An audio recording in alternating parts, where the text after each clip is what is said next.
Un père reçoit un appel troublant de l'école. On lui dit « Il faudrait que vous veniez, il y a quelque chose à propos de votre fille. » Le ton est sérieux. Immédiatement, une angoisse l'envahit. Il imagine le pire, un accident, une grave bêtise. Il se met en route précipitamment, le souffle court, sans se douter que ce qu'il s'apprête à découvrir le marquera durablement. Il arrive à l'établissement juste avant l'heure du déjeuner, un moment qui, d'ordinaire, est calme et bien organisé. Pourtant, ce jour-là, l'atmosphère est différente. Dès qu'il franchit la grille, il remarque l'agitation inhabituelle dans la cour. Les élèves parlent plus fort que d'habitude. Certains courent dans tous les sens, comme si quelque chose d'anormal était en train de se produire. Il accélère le pas, le cœur battant. Il ne sait pas exactement ce qu'il attend, mais l'appel qu'il a reçu lui a laissé un très mauvais pressentiment.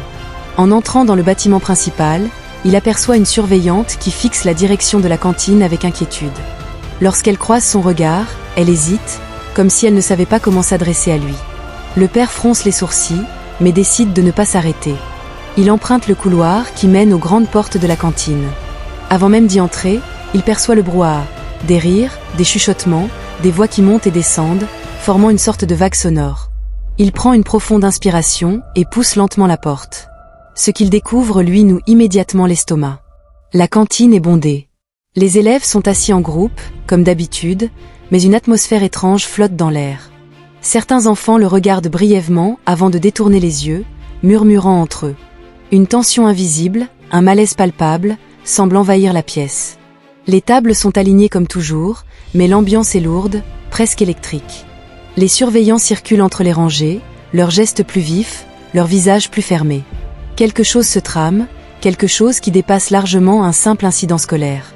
Le père avance encore, observant chaque détail, jusqu'à ce que son regard s'arrête sur une petite silhouette à l'écart. Tout au fond de la cantine, à une table presque vide, se trouve sa fille.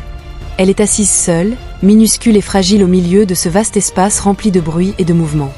D'ordinaire, elle déjeune avec 2 ou 3 camarades. Elle n'a jamais été du genre à s'isoler. Mais cette fois, elle est complètement seule. Il reste figé quelques secondes, puis remarque aussitôt quelque chose d'alarmant. Elle ne mange pas. Son plateau est posé devant elle, intact, tandis que son regard reste baissé, fixé sur un point invisible. Son corps est replié sur lui-même, les épaules rentrées, comme si elle cherchait à se faire la plus petite possible, à disparaître. Le père s'approche lentement. À chaque pas, son inquiétude grandit. Lorsqu'il est assez près, il voit ses yeux rougis, comme si elle avait pleuré longtemps. Sa respiration est lente, irrégulière, preuve qu'elle se bat encore pour ne pas éclater en sanglots. Ses mains tremblent légèrement. Elle tente de les dissimuler sous la